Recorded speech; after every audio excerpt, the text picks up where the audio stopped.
Hey there, hi there, hello there, internet dwellers, and welcome to another episode of the GC Informer. I am your host, Orange Lightning, once again bringing you the weekend news, so let's get right into it.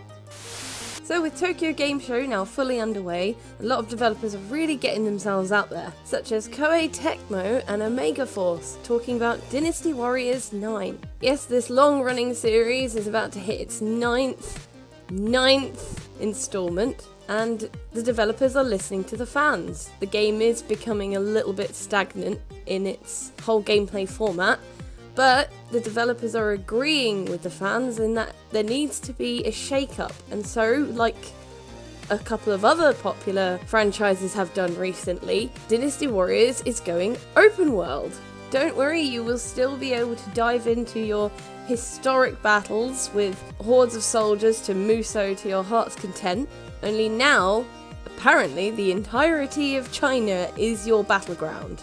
Using satellite data, the developers have now created a very vast overview of China that will give you choice locations, all different kinds of areas, landmarks, and something the developers are also really keen on through this system is to give players a greater depth of the actual history of China. On the back of this, you'll also have the chance to do a number of other activities as well, such as fishing and hunting, to gather your own resources to make meals for yourself, such as the popular meat buns. And recently the developer has also been releasing the ever popular new designs of characters, both new and returning, but with an interesting twist this time.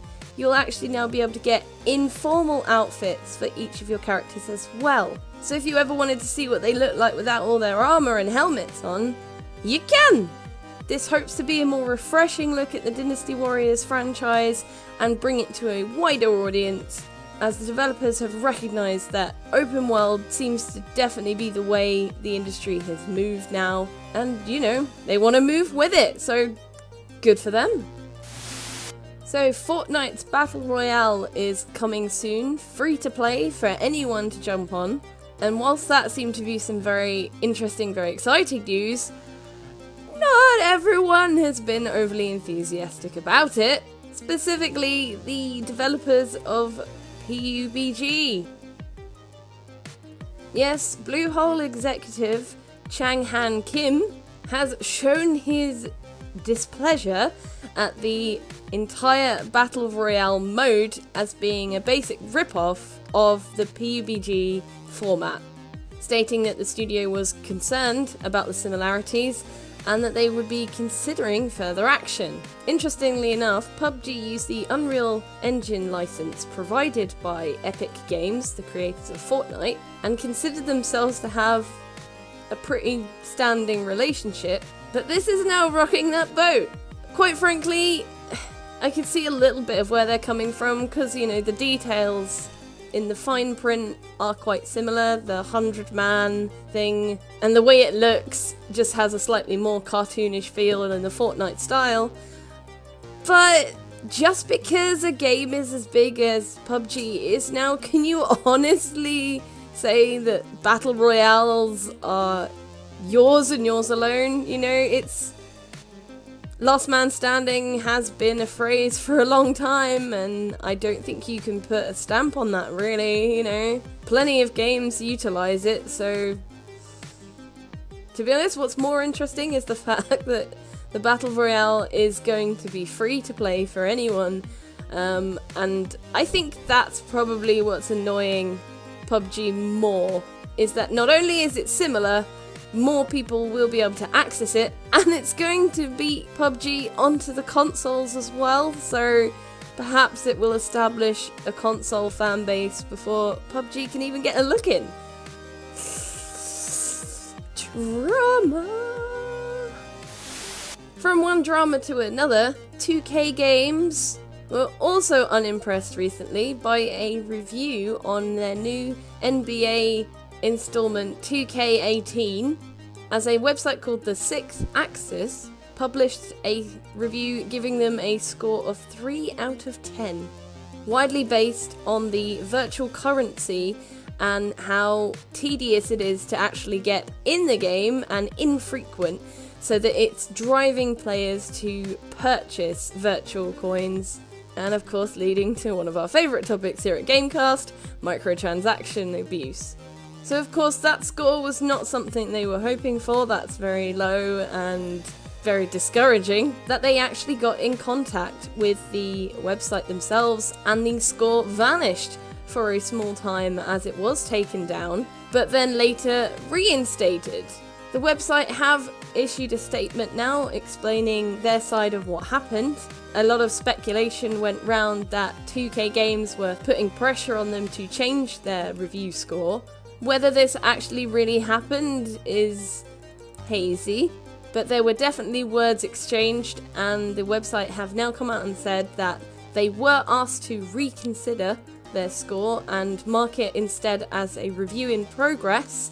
The review was then reviewed, and a second opinion from the editor confirmed that the views of Aaron Suddy were put across very well for why the virtual currency is encouraging microtransactions and is a letdown for the game as a whole. And so the score of 3 out of 10 was reinstated, and as far as we can tell, they are sticking with it.